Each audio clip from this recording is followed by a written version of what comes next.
Vampirism always and ever implies something which goes above and beyond the imminent world.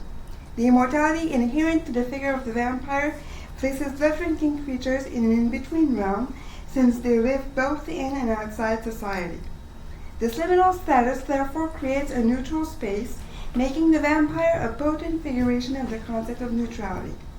In the same vein, the figure of the vampire challenges ideals of identity, especially in terms of gender and sexuality. By encompassing a conception of neutrality, the blood drinker literally becomes a neutral ground through which any identity, any gender and sexuality can be explored.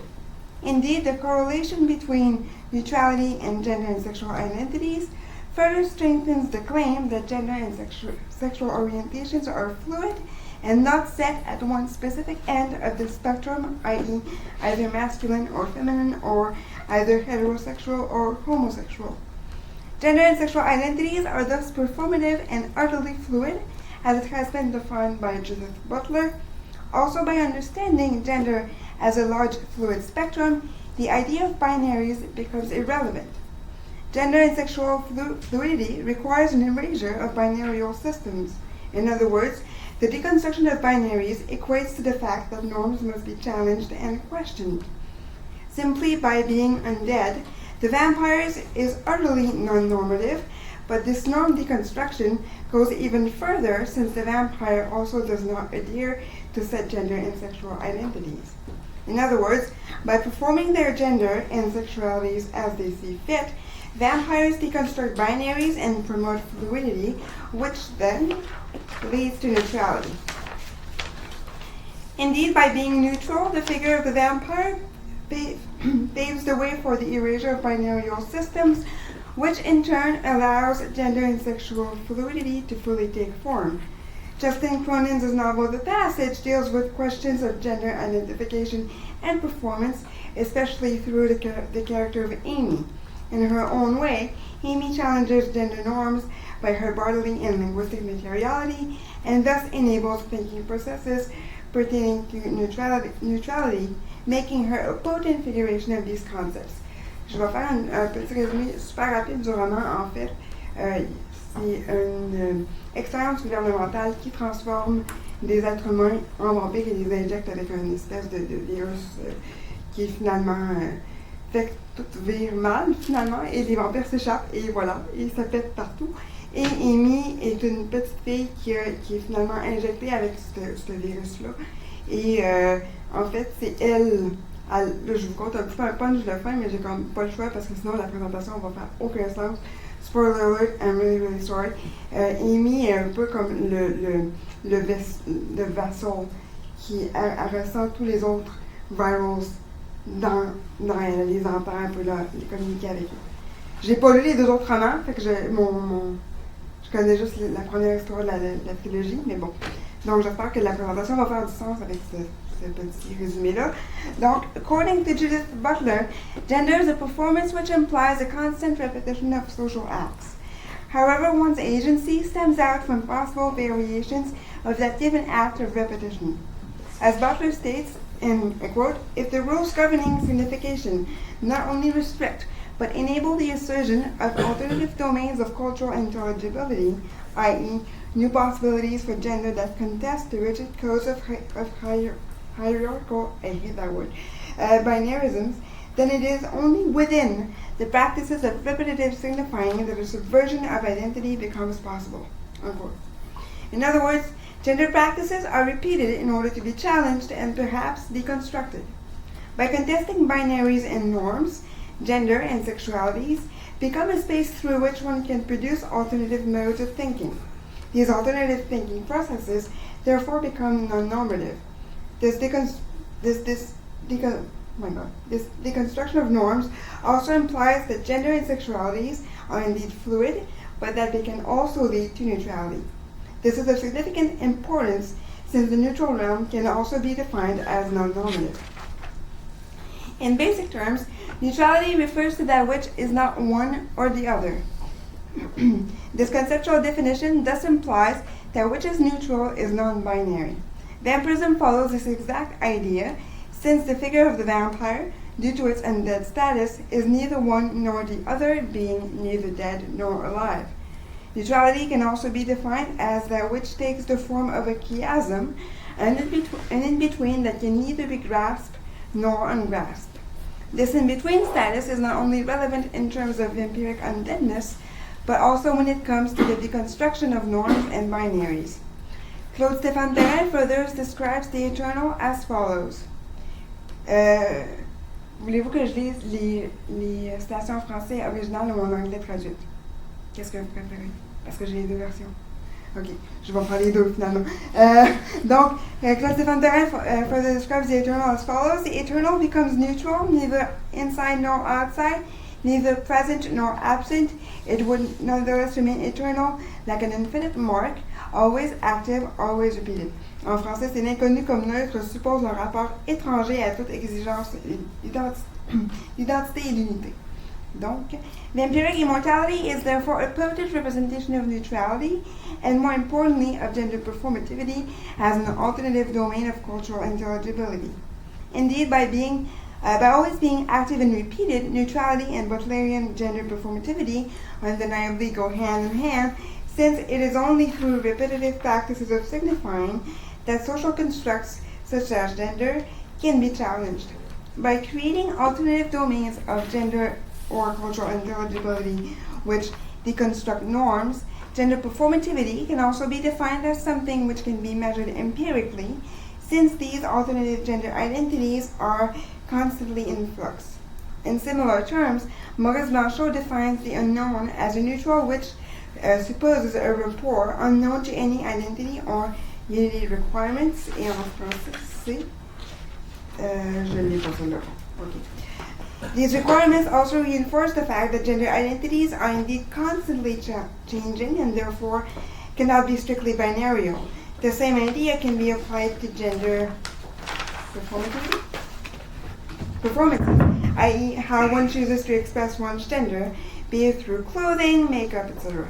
Indeed, the rapport one shares with one's body undeniably implies a causal link with one's gender performances.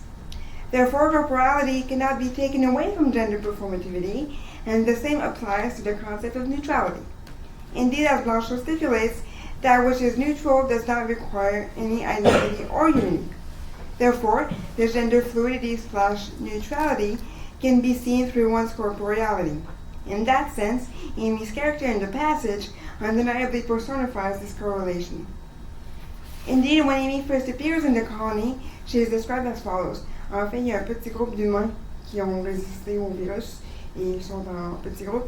Et Amy, à un moment donné, un jour, apparaît out of nowhere. Et voilà. Et la colonie décide de la prendre un peu sur son aile. Donc, sous son aile, so Amy is described as follows. Her body wasn't a woman's body. Her hips and chest were as compact as a boy's. Her legs, where they appeared below the frayed hem of the gown, possessing a coltish sleekness and an adolescent's knobby knees. Not white, not pale, they're talking about Amy's skin here. Neither word seemed to capture its quality of muted radiance, as if the lightness of its tone were not an absence of color, but something in its own right. This basic description of Amy's adolescent body is significant on many levels. The fact that her body is not described as a woman's body, but rather as being as compact as a boy's, illustrates the idea that her body is neither utterly masculine nor utterly feminine.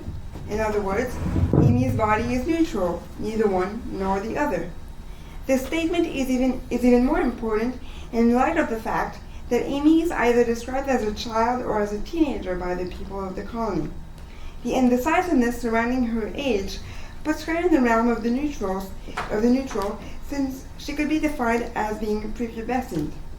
Vampiric prepubescent bodies are of high importance in terms of neutrality, since, because of their undead status, vampires remain in their prepubescent bodies forever.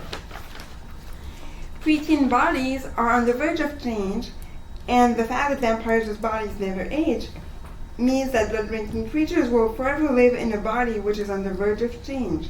This threshold bodily feature is a representation of neutrality, as neutrality undeniably implies a chiasm, an in-between status, something which can never be fully realized.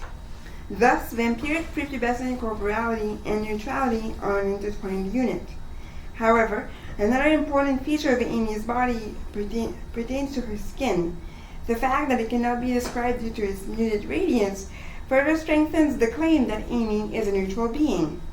In his text on neutrality, Roland Barthes attempts to define and qualify a color which is neutral in every respect and comes to the following conclusion, and I quote, "The neutral is a thinking process which lives on the edge of language, on the edge of color, as one has to think about that which is not a language, that which is not a color, but not about the absence of color, that which is transparent." In French, it is "La pensée du neutre est en effet une pensée limite, au bord du langage, au bord de la couleur, puisqu'il s'agit de penser le non-langage et la non-couleur, mais non l'absence de couleur, la transparence."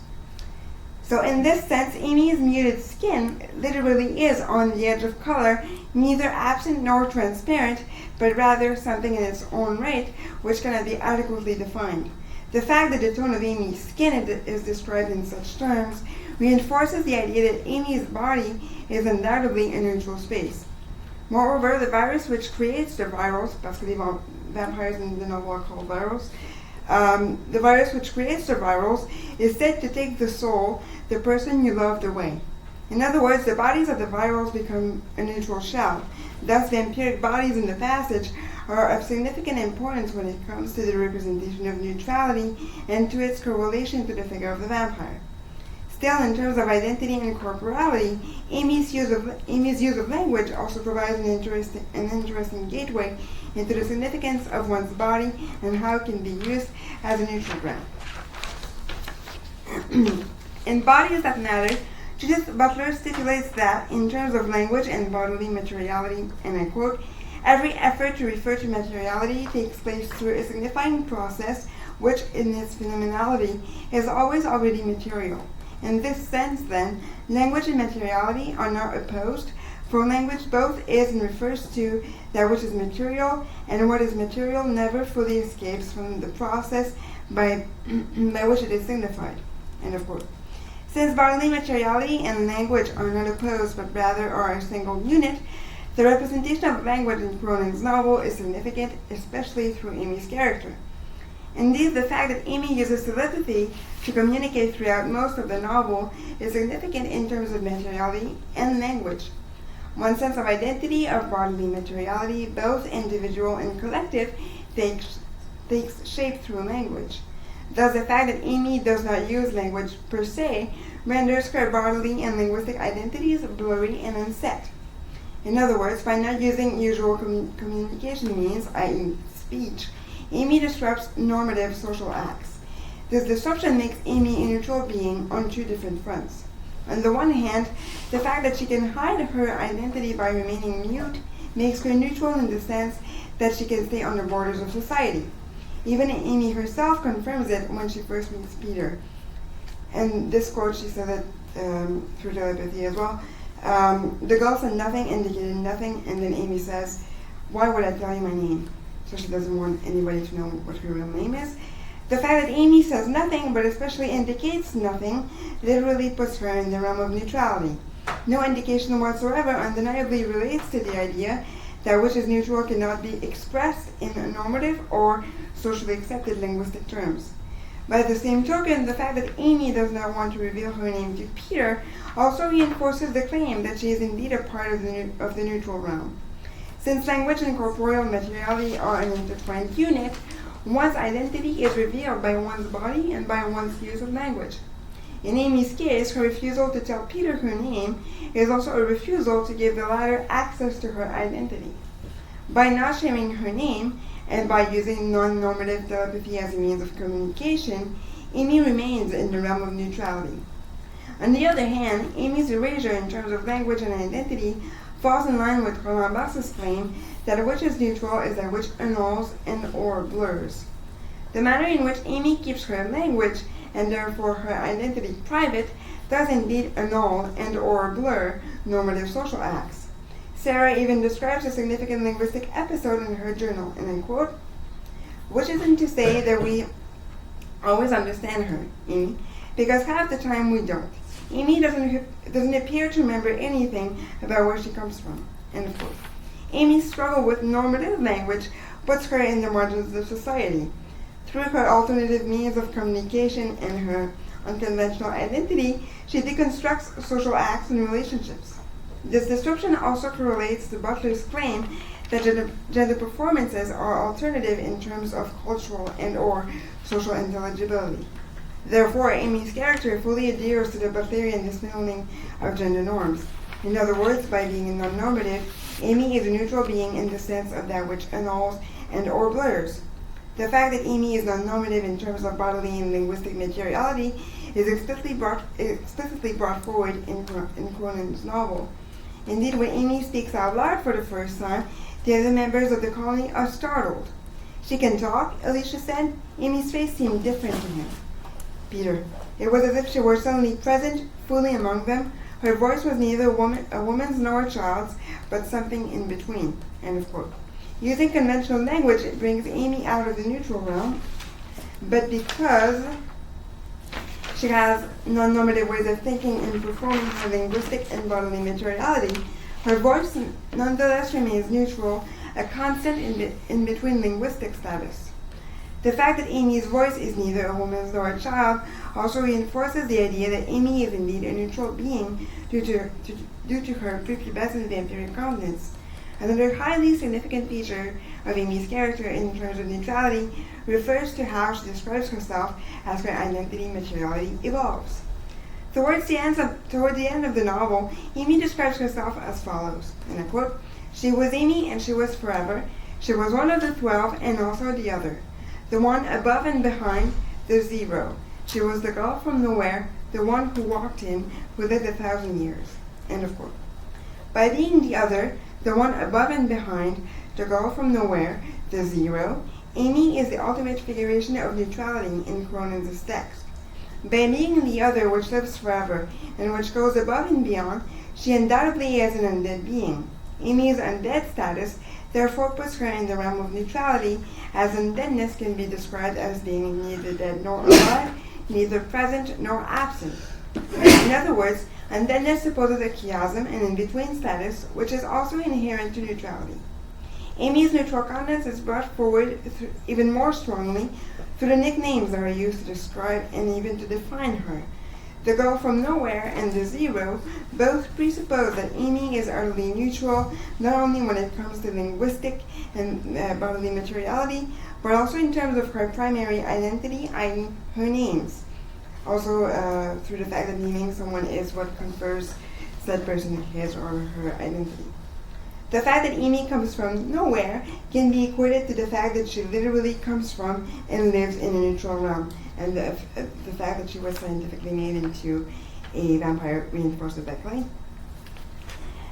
More significantly, the fact that she is the zero, the one who liberates the 12 from their neutral and repetitive dream states, makes Amy the queen of the neutral realm.